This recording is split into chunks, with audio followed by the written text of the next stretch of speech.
Le 12 mars 2020 est une date qui restera à jamais gravée dans nos esprits.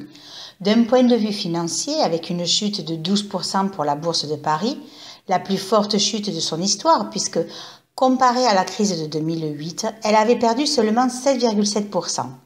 Et lors des attentats du 11 septembre 2001, à peine 7,3%. Suggérant de ce fait un marché financier et une économie mondiale très impactés par l'étendue de l'épidémie du coronavirus, mais aussi d'un point de vue sanitaire avec l'élocution d'Emmanuel Macron qui nous a présenté les faits comme la plus grave crise sanitaire qu'ait jamais connue la France depuis un siècle.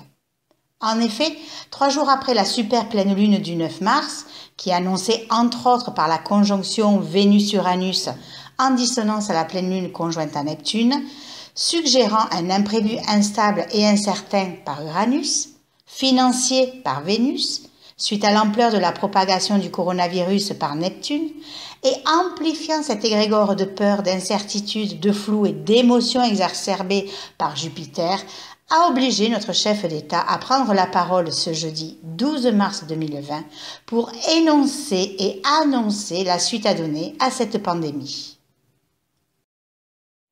C'est un discours qui se veut engagé et qui en apparence dégage une cohésion uranienne, proche de l'humain et de son sort, qui est de tous œuvrer ensemble, main dans la main, chercheurs, agents hospitaliers, médecins, sans parler de nous tous, le commun des mortels, en participant à se laver encore mieux les mains que ce que nous faisions auparavant, en respectant un écart entre chacun et en adoptant les bons gestes pour ralentir la propagation.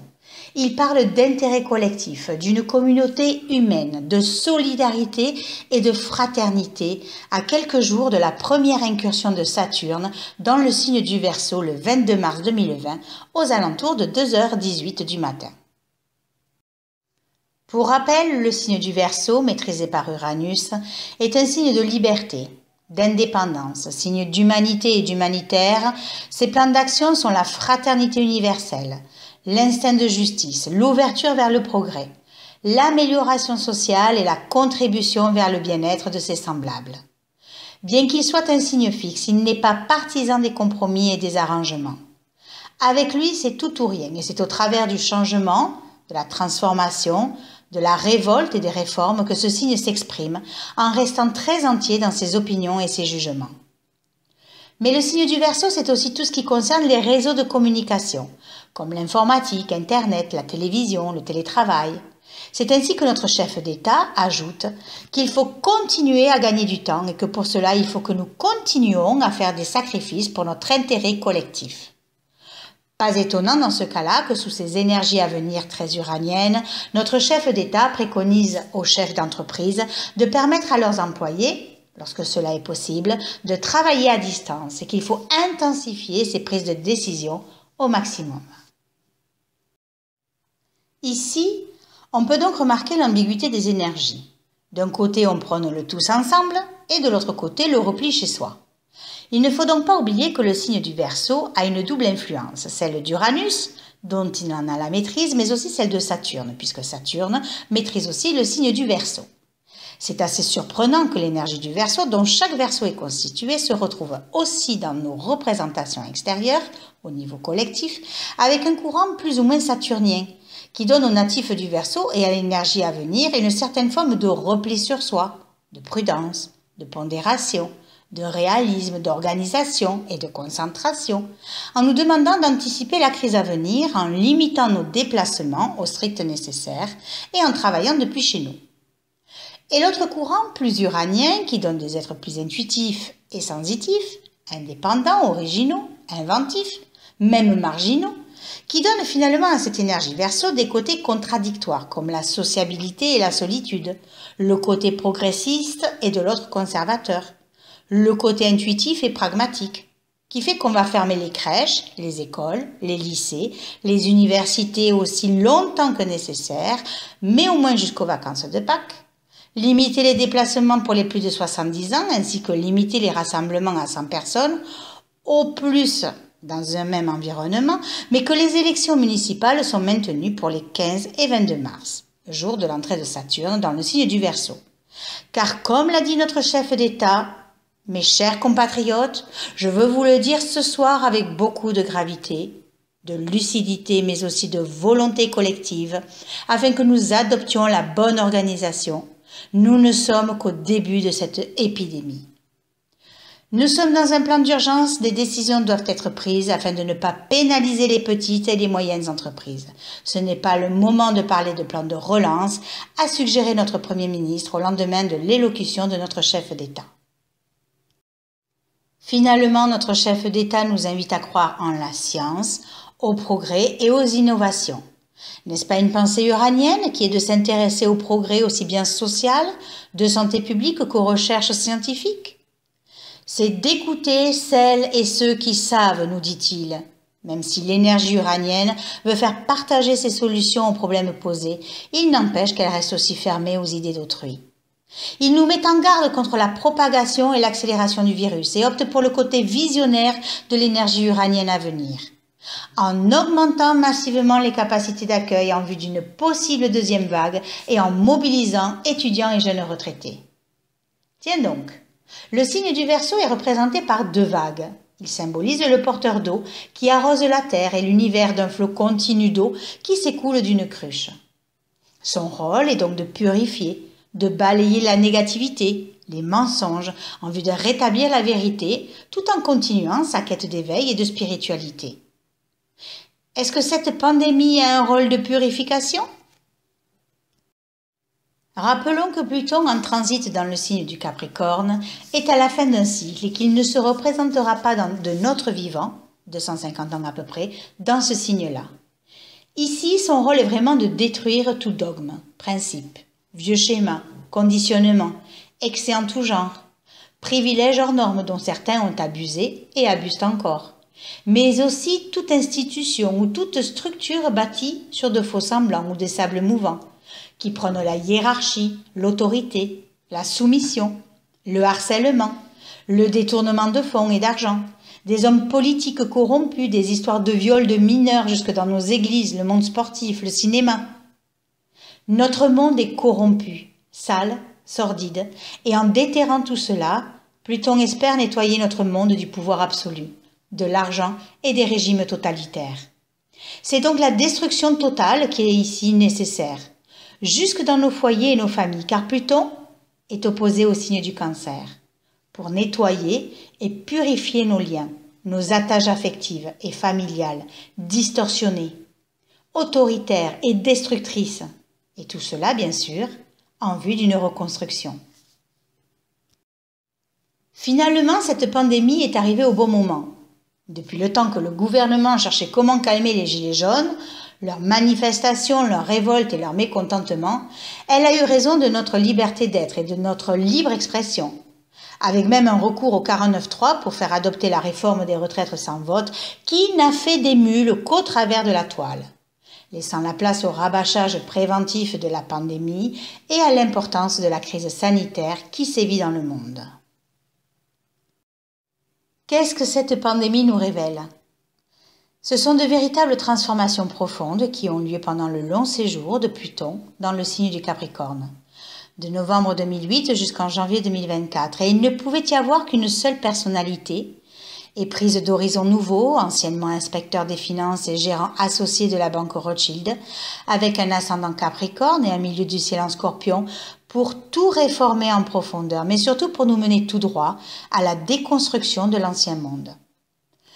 Et peut-être bien que son rôle s'arrêtera là, à la fin de son mandat, en mai 2022, en ayant réussi à mener la France et l'Europe vers leur destruction massive, parce que pour pouvoir recréer un monde tous ensemble, avec de nouveaux concepts et des valeurs différentes, plus proches de l'humain, il va devoir prendre et appliquer des réformes dont on a déjà eu un large aperçu avec la réforme du Code du travail, SNCF, retraite, ainsi que celle de l'assurance chômage pour les emplois les plus précaires qui doit normalement rentrer en vigueur le 1er avril 2020 et qui, sous couvert de nous faire avancer et évoluer, pourrait nous mener tout droit vers le chaos.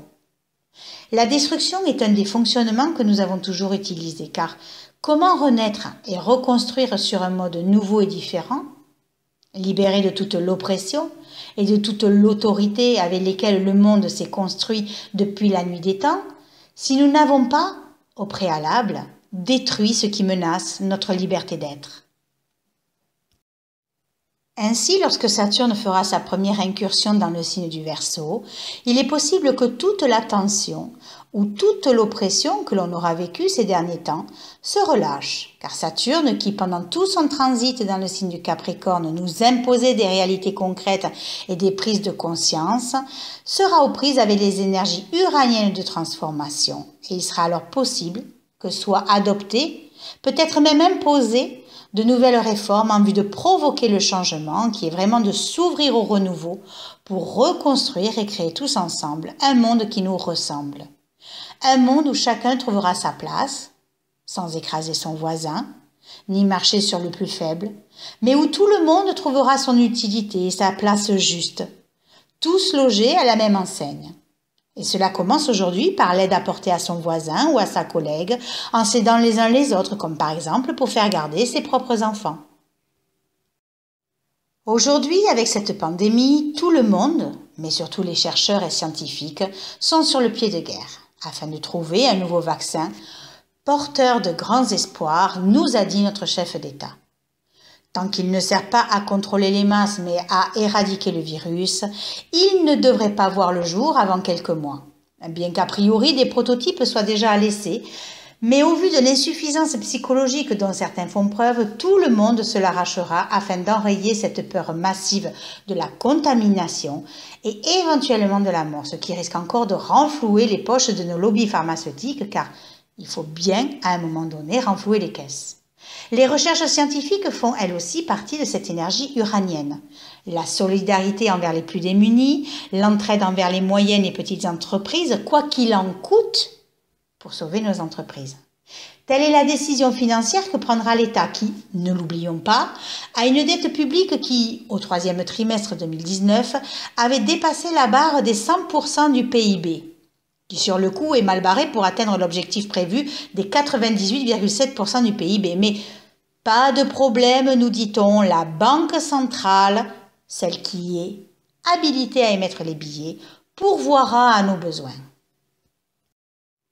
Les décisions prises par le gouvernement rassurent, sécurisent, ce qui permet notamment à bon nombre d'entreprises, d'employeurs et d'employés d'envisager l'avenir un petit peu plus sereinement.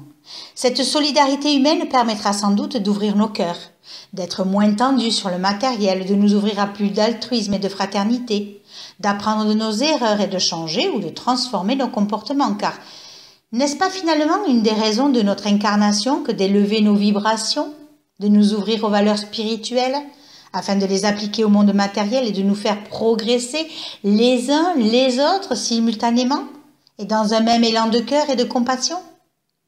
Alors oui, on ne change pas de mentalité en un claquement de doigts, de sorte qu'une majorité s'est ruée au lendemain de l'élocution de notre chef d'État dans les magasins alimentaires afin de remplir leur caddie. Pas peur de manquer ou de pénurie, parce qu'on ne cesse de repasser en boucle et continuellement les mêmes choses. Le discours se veut rassurant, mais assez élogieux pour déclencher inconsciemment une peur panique.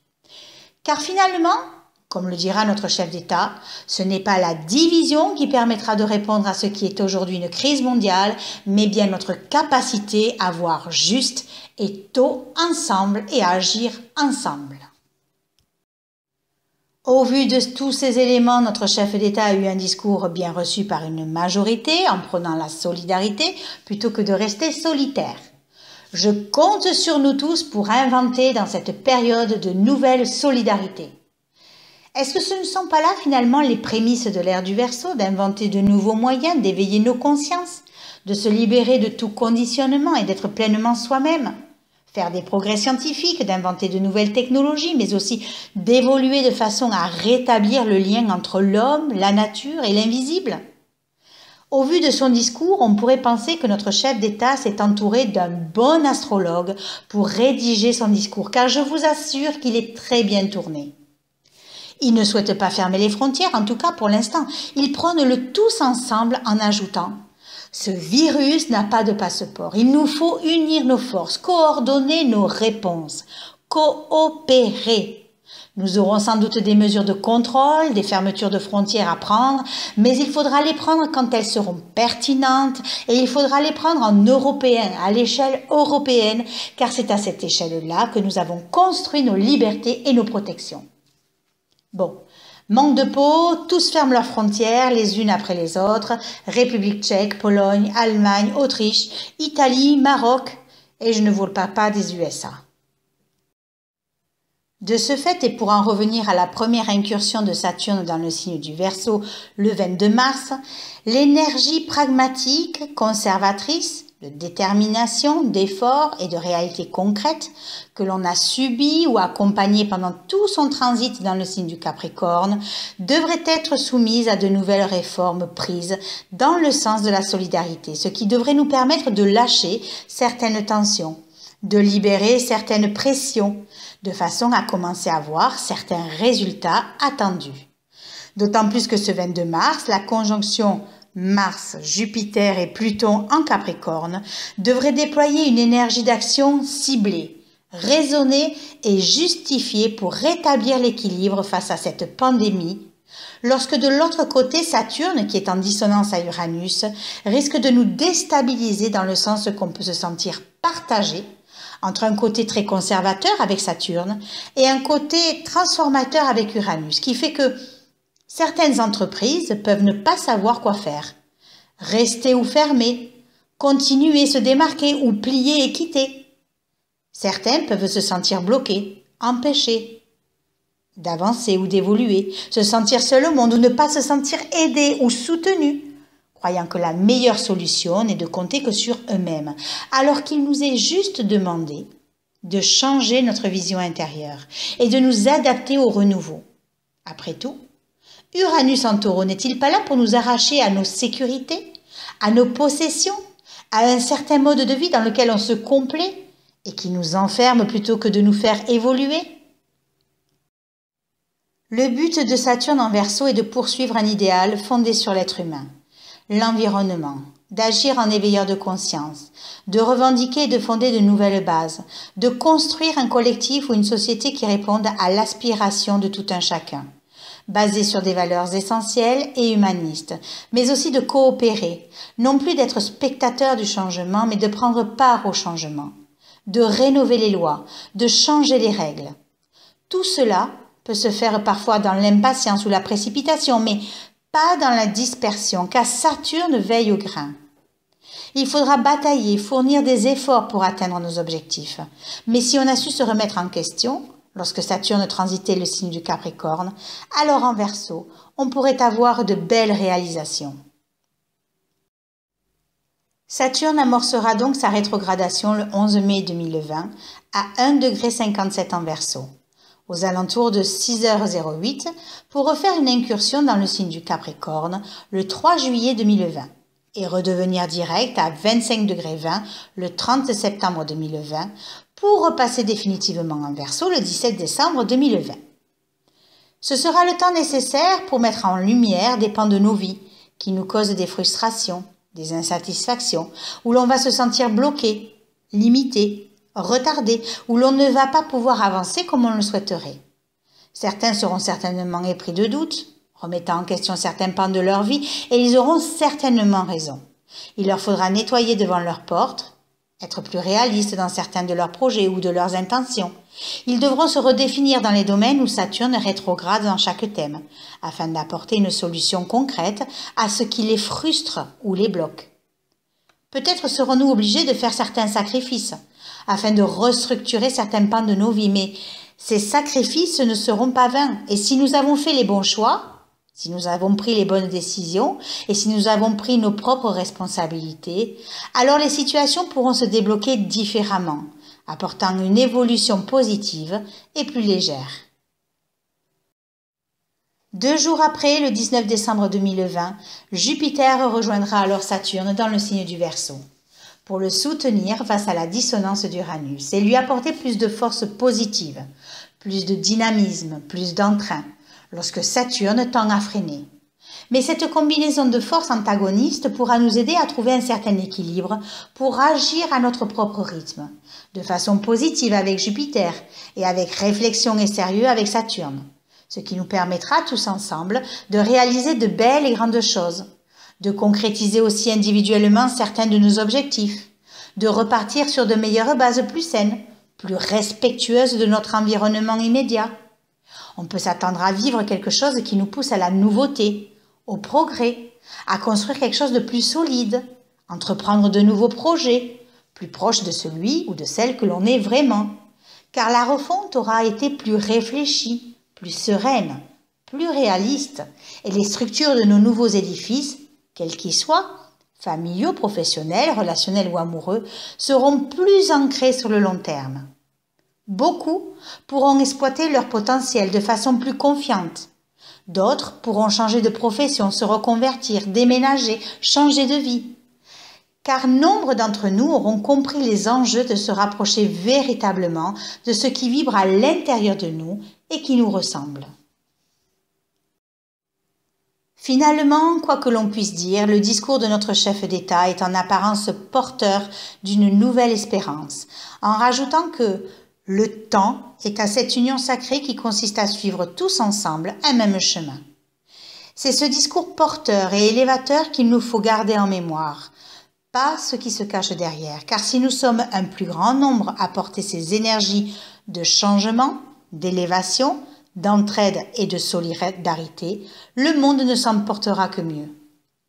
Nous sommes en guerre contre cette pandémie. Certes, nous sommes tous un, nous sommes tous des compatriotes et nous agissons tous envers un ennemi invisible qui, je le répète, et je le souhaite, va pouvoir permettre à un plus grand nombre de remettre les pendules à zéro, de revoir nos priorités, nos valeurs, tirer un enseignement de ce que nous vivons tous afin de changer nos modes de vie. C'est finalement ce que suggère notre chef d'État en disant qu'il nous faudra demain tirer les leçons du moment que nous traversons. Interroger le modèle de développement dans lequel s'est engagé notre monde depuis des décennies et qui dévoile ses failles au grand jour. Interroger les faiblesses de nos démocraties.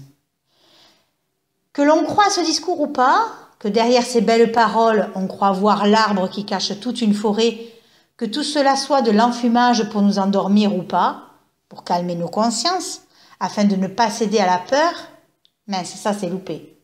Que nous faut-il retenir ? Que cette pandémie va pouvoir nous faire réfléchir sur notre véritable échelle de valeurs en mangeant plus local, même si certains le font déjà, en ayant une hygiène de vie plus saine et plus authentique, en dégageant le superflu de l'essentiel, en transformant et en améliorant nos besoins, en changeant notre mode relationnel. Regardez autour de vous. Le côté conservateur de chacun d'entre nous avec Saturne est aux prises avec le côté transformateur d'Uranus depuis le 1er février et cela jusqu'au 10 juin 2020. Ce qui suggère qu'il va nous falloir lâcher ce qui veut partir, ce qui ne fonctionne plus, parfois même malgré nous. Certes, on l'a déjà dit maintes et maintes fois pendant toute l'année 2019 et encore aujourd'hui. Et oui, on essaye de marchander avec la vie, on essaye de contourner les épreuves ou les blocages sans parfois se remettre en question, en préférant incriminer les autres plutôt que de voir la poutre qu'il y a dans notre propre œil.